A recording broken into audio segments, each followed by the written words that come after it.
Okay, so good afternoon, class. We'll continue from where we stopped last week. So I decided to make a video recording this time around since we were complaining about one issue or the other with the online lectures. So it's better we have it in a video format, so you guys can always check it out later. So today we consider principles that guide practice. Okay, so practice in terms of software development, what are the best practices that we should follow? So we try to go through the various stages. Of course, we all know the various stages from planning, feasibility study, design, implementation, testing, deployment, and the likes. So let's go through all these phases and see how best, what are the principles that should actually be followed in doing this. I'm not sure if we'll be able to finish this class today, but let's see how it goes. If I can't finish it, then we'll finish it up next week. So now let's start. Principles guiding practice. According to Steve McConnell, he said, you often hear people say that software development knowledge has a 3-year lifespan, meaning that half of what you need to know today will be obsolete in 3 years. In the domain of technology-related knowledge, that's probably about right. But there is a kind of knowledge, or some kind of software development knowledge, a kind that I think as software engineering principles that does not have a 3-year lifespan. These software engineering principles are likely to serve a professional programmer throughout his or her life career. So, irrespective of the methodology you want to adopt, irrespective of the technique, the principles that govern or that has been found to be the best in each of the phases of steps of the software development process. Now, let's start with process itself. Process, that means the process of actually carrying out the software development activity. First of all, be agile. Of course, we spoke about agility last week and try to see the advantages agility gives to us. And basically, is that to be able to adapt to change, to be able to move stealthily, like there's a change within within a length of time. You'll be able to adopt this change, be able to accommodate this change without much disruption to the process that you're carrying out, to the activity that you're carrying out. Secondly is focus on quality at every step. Now, the exit condition for every process activity or task that you're carrying out should be the quality work, quality product, quality at that particular stage. Not just doing something, but of quality, something that is so much of quality. Be ready to adapt.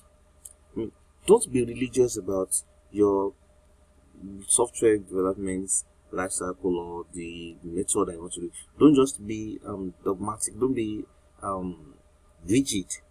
Make sure that whatever method you are applying, be ready to make it flexible. Let it be robust. Let it be all accommodating.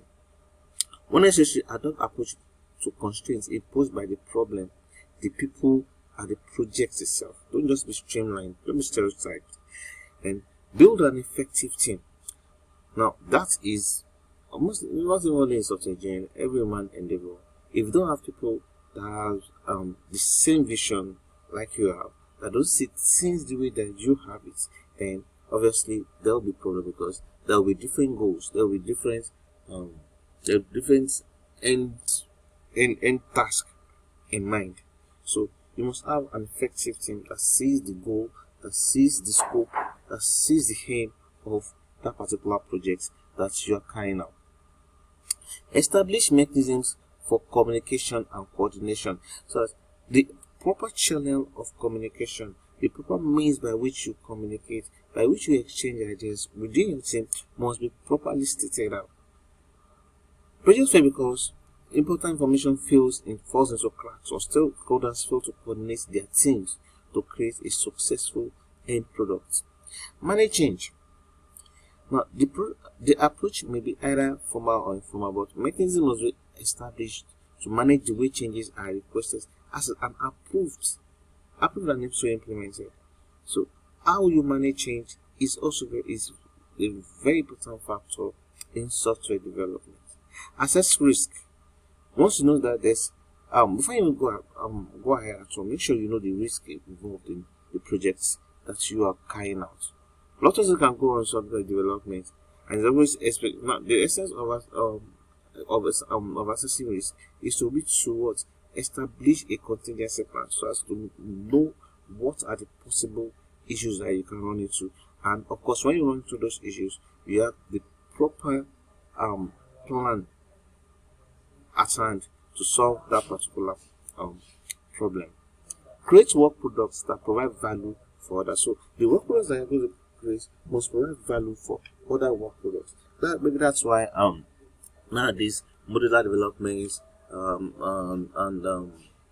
APIs are taking over, so that in case you build your software for you can build it for in various number of platforms. You can build it for web applications, you can build it for Android applications, you can build it for iOS. Now that's so once you create your API, those APIs are creating value for other activities. So that way it eases your work, you're able to accommodate change, you're able to add more things into your software projects. Now we've talked about process. Now let's talk about practice. First of all, is divide and conquer. Now, main thing to understand in divide and conquer is something called separation of concerns. Now, separation of concerns is to the different actors of a particular software, software. Let's just say software now. Everybody has something that is a cause of concern to them. For example, you as a student, your SSO, what is of concern to you is how do I register for my project, also for my courses, how do I register for my courses, how do I log in, how do I take my courses. But to us the lecturer, what and the level advisor by extension is how do I be able to effectively approve the courses by the students. Now what we're looking at, of course, you understand that there are some constraints to that, like there must be a certain number of units that you can only register for in a particular semester. There are some courses that some people cannot take. There are some that are electives. Now, to me, I'm not just concerned about registering. I'm concerned about what was registered. Is it effective? Is it the right thing to be registered for? No, those are concerns. Now, those concerns must be separated. And of course, like we talked about last year, a key tool for doing this is your use case diagram. Now, with the use case diagram, you can easily separate the concerns of each of the users of a particular system. Then, after you've done that, you can then attack and can then start solving the problems one after the other. Understand the use of abstraction. Of course, you always understand that every life scenario, every problem that is defined in a real life scenario situation is most probably going to be complex, because life is a complex phenomenon in itself. So now the abstraction is what's an abstract? An abstract is a representation of reality. So you now have a miniaturized representation of it, so that you can then use that to simulate the effect of having that kind of scenario in a real life format. That's abstraction. Now, once you created abstracted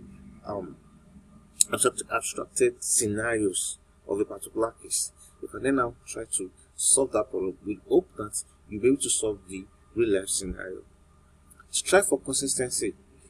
A familiar context means software is that you use. For example, one of the reasons why software projects are useless at the end of the day is that some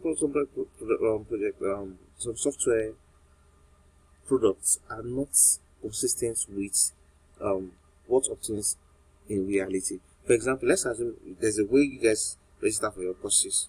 There's a way you guys take lectures online. You understood that, okay? You go into a class, you come to class, lecturer comes, delivers lecture. But now let's now say this sets up that was brought in for your lectures now did not follow that particular workflow.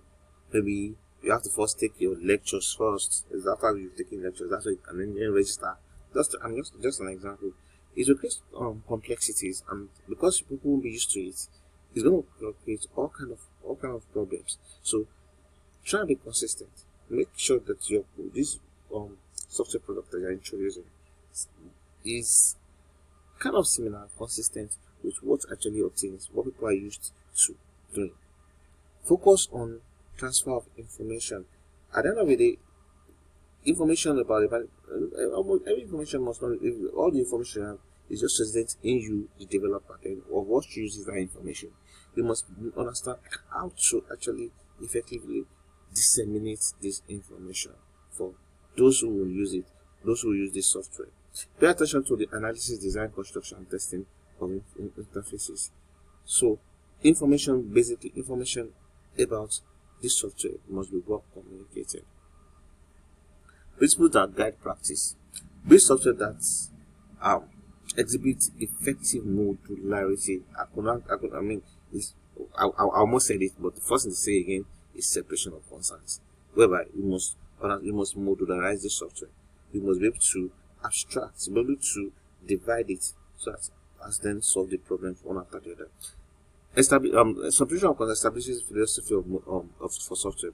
Modularity provides a mechanism for realizing this philosophy. So modularity helps us to realize separation of concerns. Look for patterns.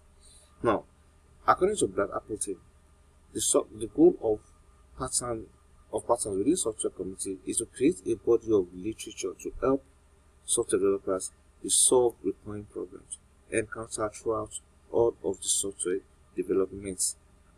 Let's say life cycle, let's say activity. Now, look for patterns. Most probably, the problem you're trying to solve has been solved by someone, maybe not exactly, maybe partly, maybe in another context, maybe on another platform. Most often than not, a particular problem you want to solve has been solved somewhere else by someone, somewhere. So try and look for the pattern, the best pattern, most effective pattern that you can use to solve that particular software problem that you're trying to solve or to trying to achieve. Then, when possible, represent the problem and the solution from a number of different perspectives. Yes, I remember we spoke about this under Inception, whereby when I was discussing with you, and I said, don't just take the words of mouth when you're doing your requirement analysis. Create scenarios. Now, that scenarios makes you understand some intrinsic factors that would not have been discussed with you or that you not have been told in the first place. So you'll be able to manage those and you'll be able to effectively solve those kind of problems. Remember that someone will maintain this software. Now, that's also very important.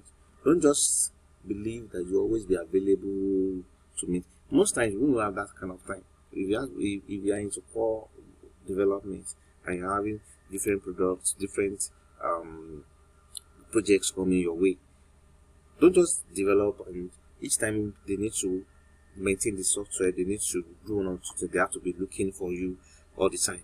That's not a good way to design. Make sure that it is properly done, modularized, documented, following standard principles, so that even if you are not available, even if you have moved on to some other things, somebody somewhere is willing for someone else to maintain that particular software. We'll continue in the next video.